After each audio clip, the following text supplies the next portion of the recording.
Welcome to the Non-Essential Podcast. I'm Steve Gibson. I'm Ben Matlock. And, I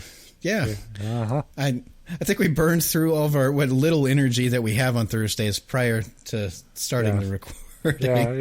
Usually we get into it, and this time we talked for like an hour before getting started.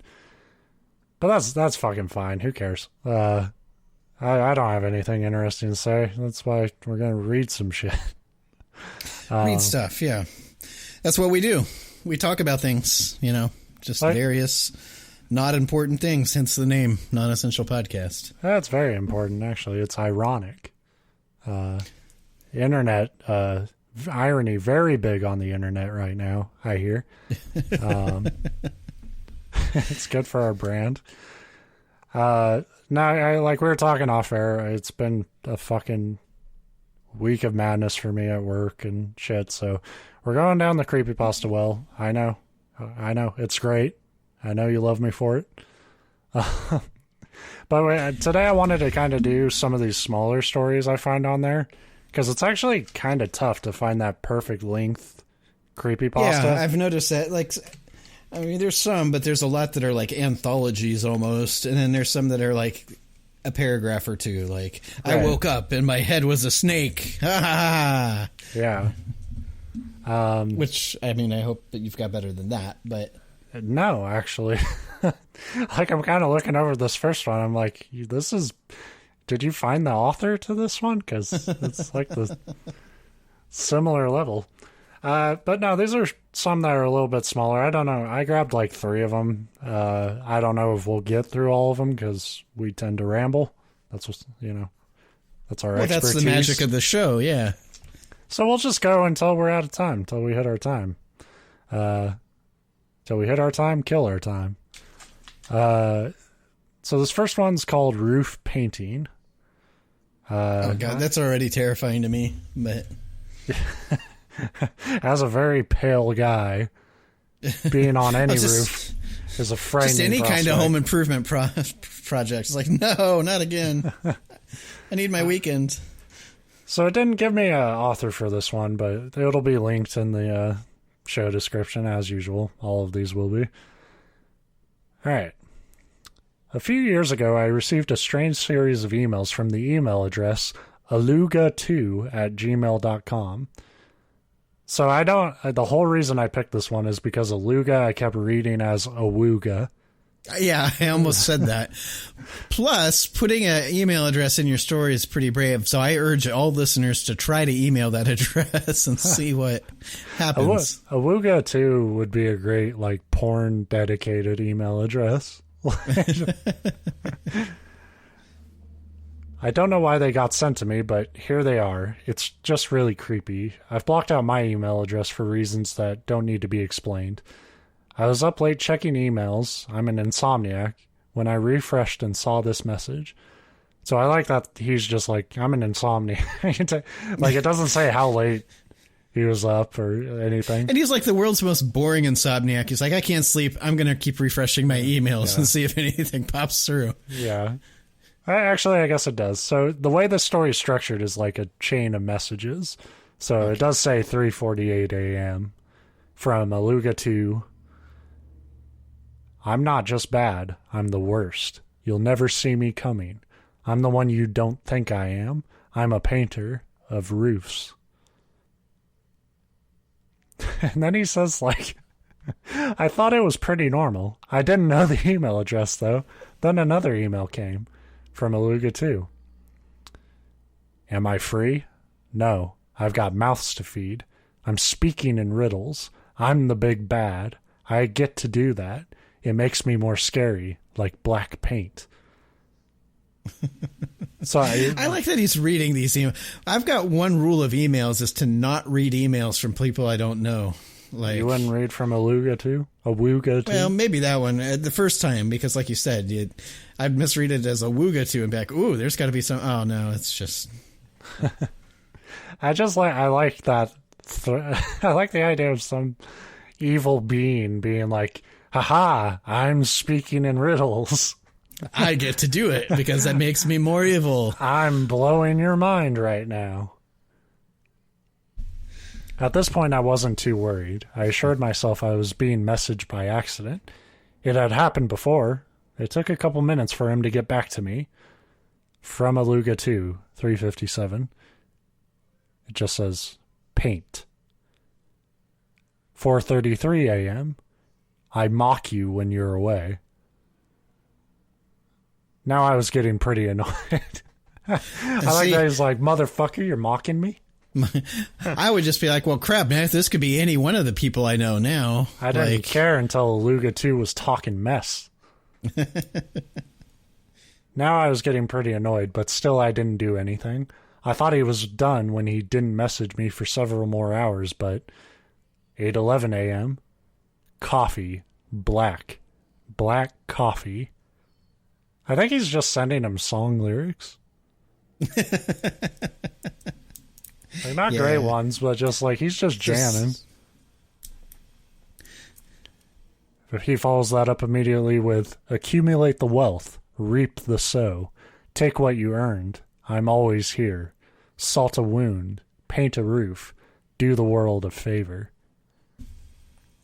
Another 2 messages right at 8:11. I didn't have time to tell the guy to fuck off, though, because I had to go to work. And it was taking too long to be like, hey, fuck off. Fuck off, yeah. I didn't check my email until 4-ish when I found 4 messages sent by, guess who? 12:51 p.m. They say I'm surreal, but I know different. In my top hat and my mustache.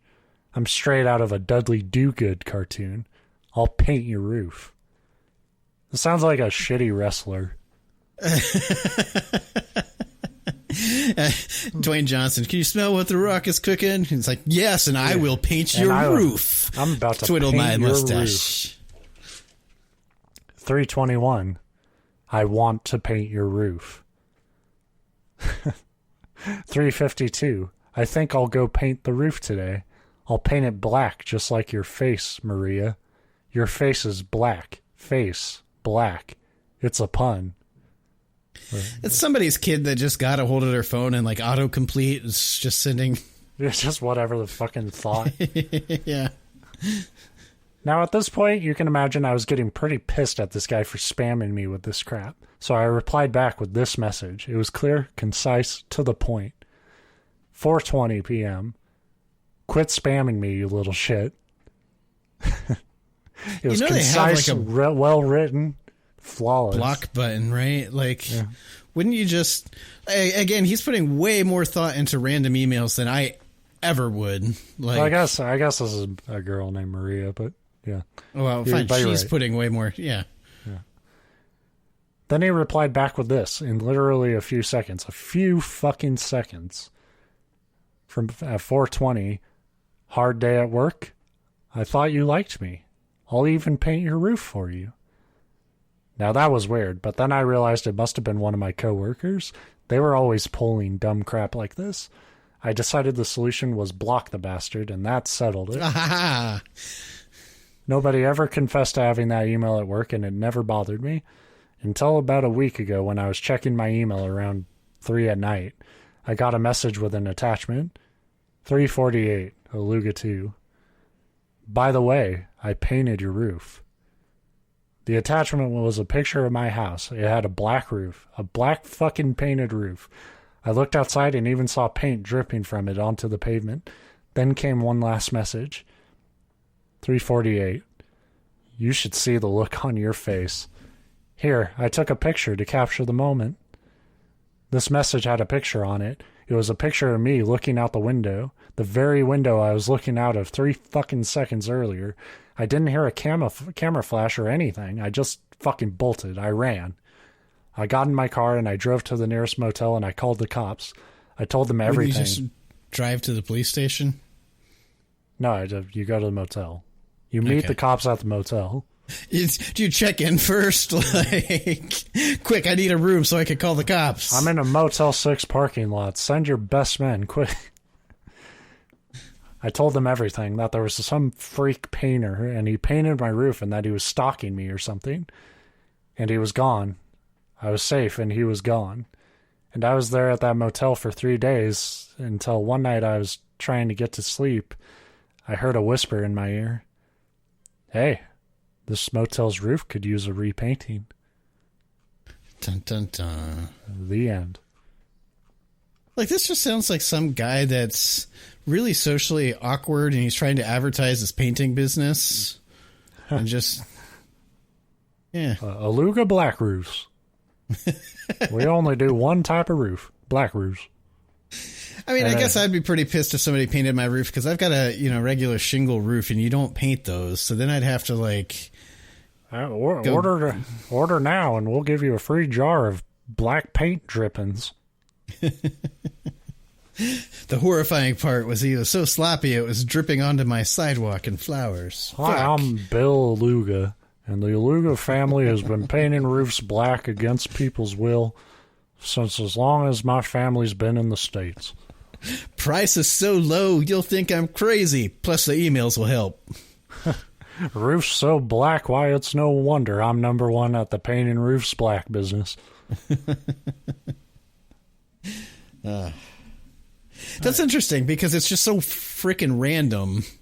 But then it's got like the cliche, like the trappings of the creepypasta where the calls from inside the house, that deal. I mean, so I think I do think there's something kind of interesting about just like these email messages being like just indecipherable gibberish, Yeah, because I guess I try to view like everybody else through like what I would do, and like I said, there's no way in hell I would waste more than like 5 seconds with an email that's indecipherable gibberish. But there are people out there that would, I guess. Me. Because that's what I was thinking reading it. It was like, okay, this is fucking nonsense. I wish somebody would email me with nonsense. Well, yeah, because like you start picking the messages apart, and you're like trying to find like clues to what the fuck this dude is. A little disappointed because there was like all that seemingly random stuff, and it's like, I speak in riddles, but there didn't seem to be a riddle like none of it. It wasn't like they came up with some clever. From a guy who doesn't know what a riddle is. Yeah. But that's what I kind of liked about it, though, is like a lot of this is like nonsense, but is this just some stalker? Is this a supernatural being? Like, it's talking about a mustache and a top hat. Is there just some like dandy fuck running around painting people's roofs? Yeah. They didn't pay off on that, did they? Like, I hope that was literal. But that's what I mean. Is like I like that they didn't pay that off really, because like things are better when you don't totally know. And for how long this story is, I don't want the curtain. It could have at least been like, I heard a whisper in my ear and I felt the handlebar mustache on my cheek. Like, that would have been really specific. I've had a handlebar mustache on me a time or two, and let me tell you, I would never forget the sensation. It felt like it had flecks of black paint in it. That's like the kind you'd use to paint a roof. I was trying to sleep, and then I felt the facial hair of a dapper chap right in my ear. Dapper chap. That's what the Proud Boys are going to change their names to now that they're getting banned. So once again, now that it's revealed that like, oh, they're just a bunch of fucking fascist assholes. It's like we gotta rebrand. Dapper chaps. Changing all these tattoos is going to hurt, but it's worth it, boys. All right. So next one we got is called The House by the Tracks by a user named BlipCS. The summer of 1986 was for the most part pretty typical. I was 10 years old at the time, so we were doing the things 10-year-old boys love to do, like swimming, riding around on our bikes, and playing Little League games. The area I grew up in was very rural, populated mostly by farmers and their kids. The nearest town was DeWeese. There's a lot of E's in that, so I'm going to pronounce it like you're high all the time. DeWeese. DeWeese. With a population of under 100, and while it didn't offer much for kids to do, we usually didn't have a hard time making our own fun. Good for this author, because how many of these stories have we heard where it's like, I was forced to live in this little town, there was nothing to fucking do, and it was bullshit, and I hated it. And it's like, this guy knows kids find stuff to do. It doesn't matter. You could live in a town that literally has like a cardboard box in the town square, and that's it. And they'd figure something out. The only thing that would bug me about as a kid living in a town that small would be like, there's no fast food joints, and that sucks. Yeah, that would suck. And my dad lived in a place like that, and I fucking hate it. Like, it was like a 30-minute drive to get Burger King, and that was at a truck stop.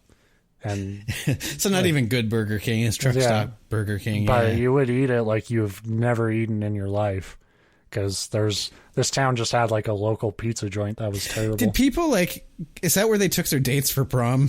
Like, was that the... Yeah, like that was like there's like one bar, one pizza joint, a Safeway, and like one kind of breakfast restaurant.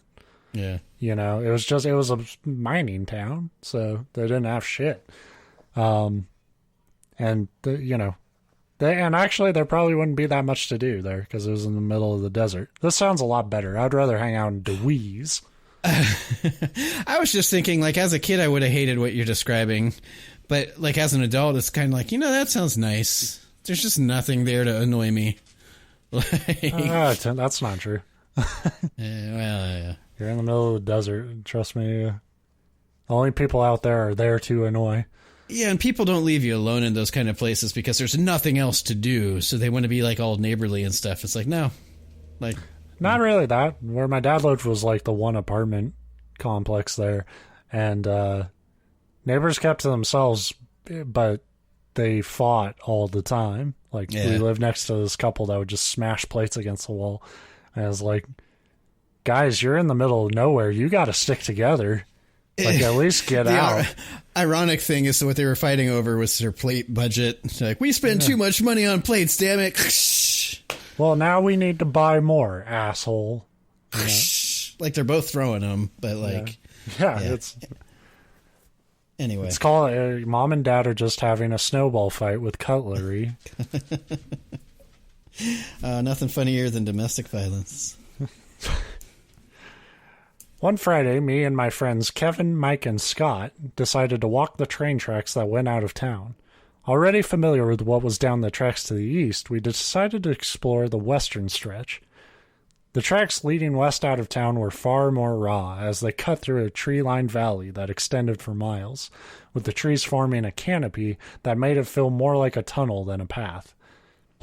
About 2 miles down the tracks, we came across an old, run-down house about 100 feet from the tracks. There was no apparent roads leading to it, which led us to think it was probably just an old abandoned farmhouse.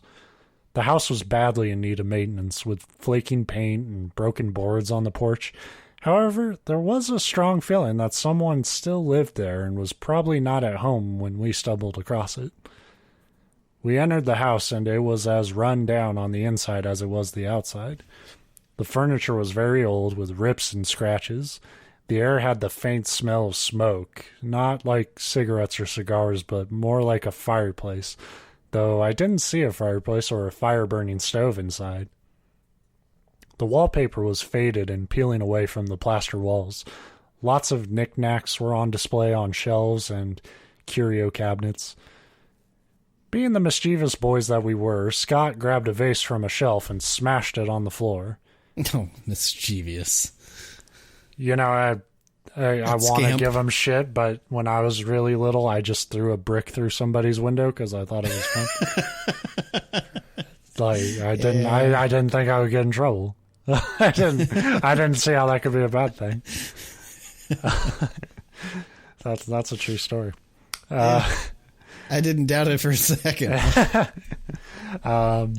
It wasn't like a lived-in house. They owned the property, but it was a like abandoned shithole house. Yeah. So I didn't think I thought it was abandoned. So turns out somebody did own it, and they weren't happy that their property got more destroyed.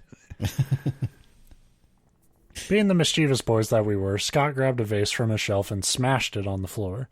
Nervous laughter erupted, followed by a brief pause before Mike and Kevin joined in on the juvenile vandalism. I'm stunned to see how freely my friends were destroying this stuff, so I panicked and ran from the house, thinking that somebody lives there or owns that stuff, and I didn't want to get into trouble. An hour later, yeah, well played. An hour later, I've arrived home. Saturday morning, I woke up and enjoyed cartoons and cereal like I did every Saturday morning.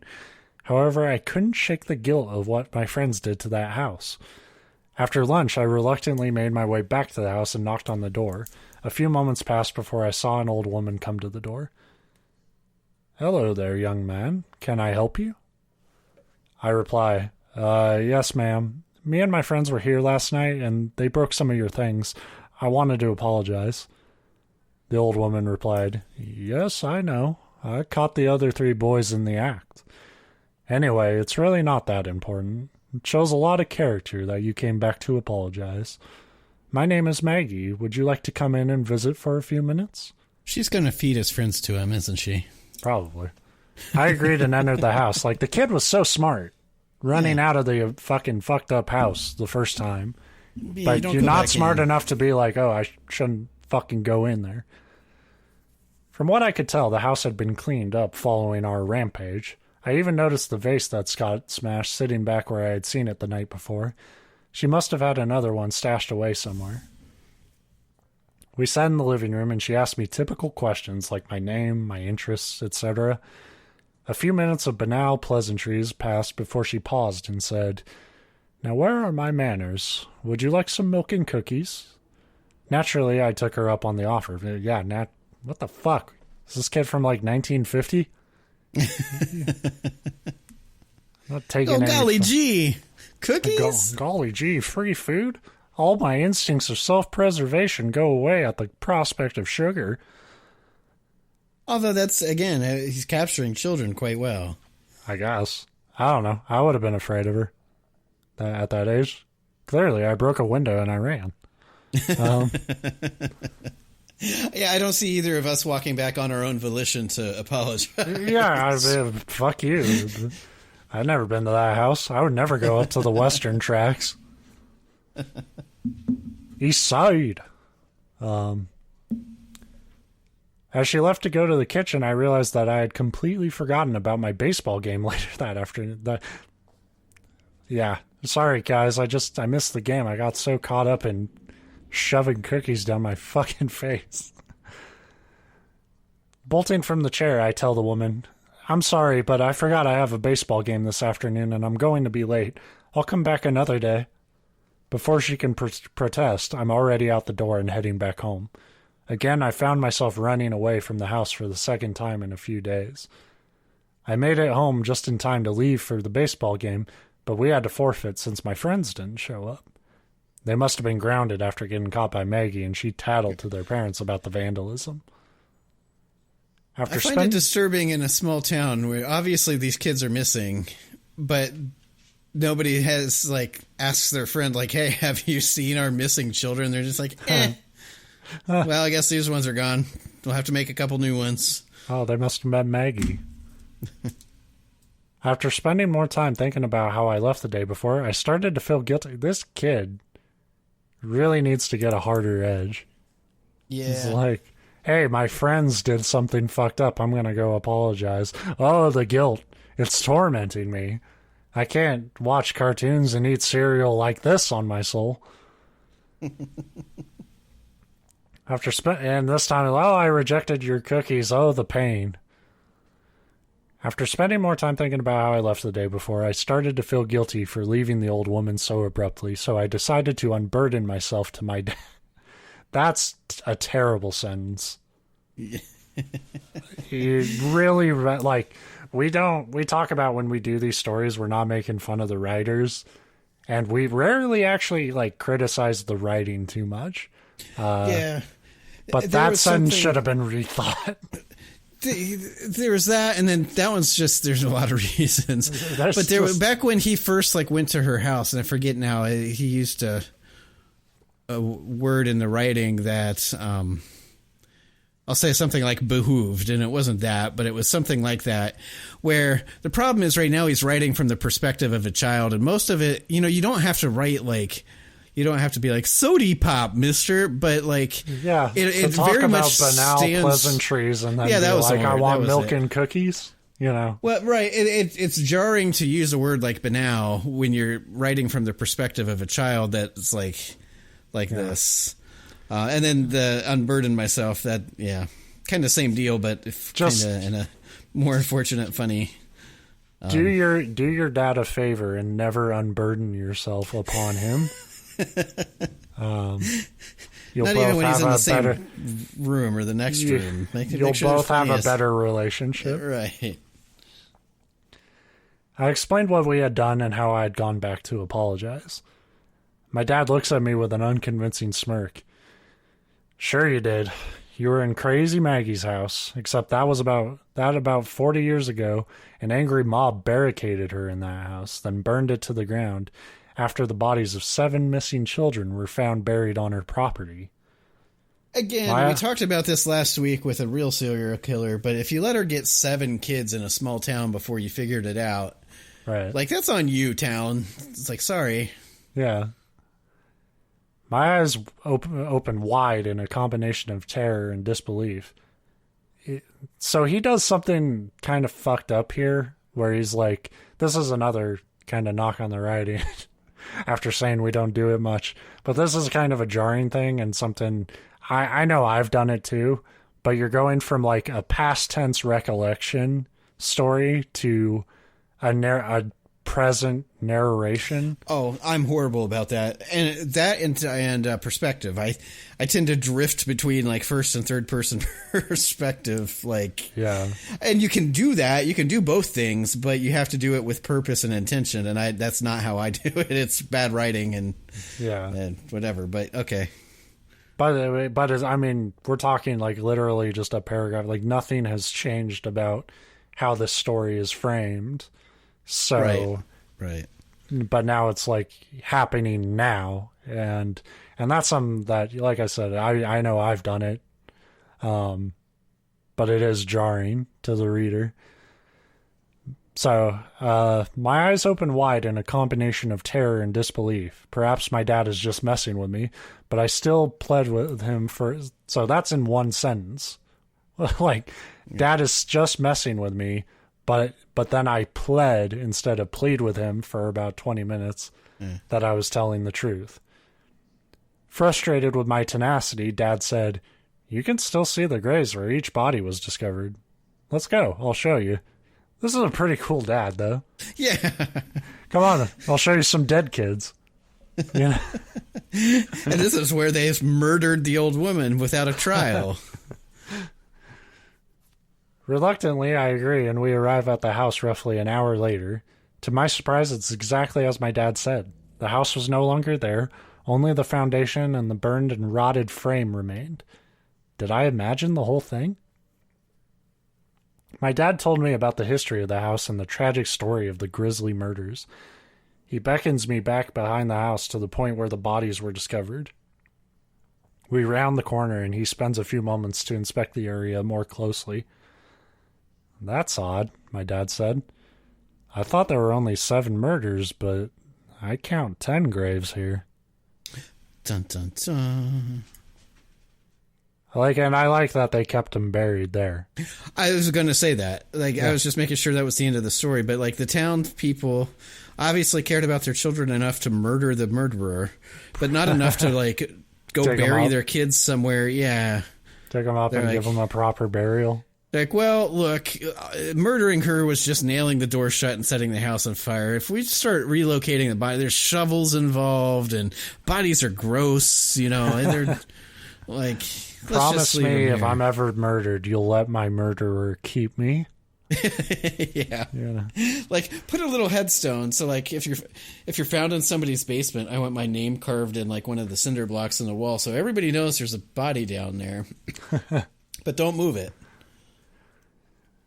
Yeah, I liked that story though. Again, it's kind of the cliche. I went back to the house to give her jacket back, and the parents said that Hansel she had died. And Gretel sort of stuff, but like Hansel doesn't learn. You don't keep going back. Well, stop feeling really guilty for mild rudeness. Yeah. I mean, it was weird how the witch laughed hysterically when she offered me fattening foods, and I felt bad for not taking them. So, yeah. But no, overall I liked that one. I liked that one better than the first one. I liked them both. He failed to mention whether or not the ghost house's roof was painted, which is a key. All of these are in the roof painter mythos, the roof painter cinematic universe. In my heart, they are. But yeah, so that's two of them. This is cool. That just means I have a third one in my back pocket. Yeah. To use at another date. A later date. Like next week when I come on and say, I'm out of shit. I didn't feel like doing anything this week. That's fine. I'm kind of waiting until we both just sort of give up and see how long we can just milk creepypastas until people call us out on it. And be like, you guys are fucking no talent hacks. I'm like, you listen. Wow. Yeah. Feel like that's the nicest thing anybody's ever said about us. Wow, you guys really do care. No, I like creepypasta episodes. They're fun. They're a lot of fun. I know they're lazy, but I do. The reality is that like sometimes fiction is actually better than history. And I like there's a lot more like fun spins to like creepypastas. Like I was talking about a couple weeks ago, how I had a serial killer story lined up, and there was just like, even for me and like the dark fucking bullshit I've brought to the show, I was just like, there's just no levity here. Like this is just like, normally I can like get something out of it. Even like the worst thing, I can find some humor in a situation. And I was just like, this guy just sucked. Yeah. Yeah. The problem is a lot of people just really suck. So yeah, you come across them and you're like, oh, here's this story. And it's been a trying year for a show that really prides itself on doing like depressing topics on shitty people, because you know, when we started this, that was kind of a funny, like, ha ha ha, look how bad this stuff is. Well, yeah, what if one day a week we dedicated it to the worst of humanity, and then the other 6 days were like, you know, hold my beer, and made us. It was like, when you're living through it, it's less fun to. But no, like I said, I liked that one, and for the most part, I thought he did a good job, like, framing the story from a child perspective, because we see that a lot where they. A lot of times in these creepypastas, you know, the character's a kid, because it makes sense. I mean, a lot of horror stories frame it from that's when the world's at its scariest. Yeah. But a lot of times it's not very believable, and except for this couple like key things that are revision. I like that he kept, you know, like I've talked about it a lot doing these, but keep the monster simple. You know? Yeah. Like people are always tempted to go like the Lovecraft route. And like, I couldn't even begin to describe it, but it's got this many tentacles and blah, blah, blah. And it's like, you don't have to get that elaborate with it. Like, because it's like the thing you don't see, the thing you don't understand is always going to be scarier than... I'm going to write a creepypasta when I get to the monster. It'll be like a 3-page or 3-paragraph creepypasta, except for the description of the monster. It'll be like, its left arm was covered in scales, but the third scale down, 4 over to the right, was slightly crooked, and that's he had a mark on his elbow. Like in a lot of these stories, people are afraid for their lives, but it's like, you got a lot of fucking good detail about the thing hunting you. Yeah, like, people are notoriously bad at that, but like I couldn't describe. Well, there's a reason people swear up and down that they were chased face to face like by Bigfoot, when it was really like a chipmunk. Yeah. How great would that be? Bigfoot is just a chipmunk with one really big foot. Yeah. No, it's real. it's like in the real world, this one giant oversized foot is like to its detriment. Like it can barely survive because of it. But we created this whole mythos of this like terrible, strong, like elusive creature that pelts you with rocks, and it's really just kicking rocks up from its massive foot. Yes. Just dropping acorns on people because those fuckers like to do that. Acorns will drop on their own, I've learned. Yeah, I've been at break at work, like, fucking last 5 days I've been almost hit. Because I'll take a break under this tree and the shit falls on me. I just like to picture the first, like, 3 days you sitting there like, who did that? Yeah. Who the fuck did that? And that's the thing, I go back and I go back every day, completely forgetting that this shit hurts. But yeah, that's the show this week. Thank you for listening. We've talked a lot, so I'm done talking. That's it. Yeah, me too. Ciao. Bye-bye.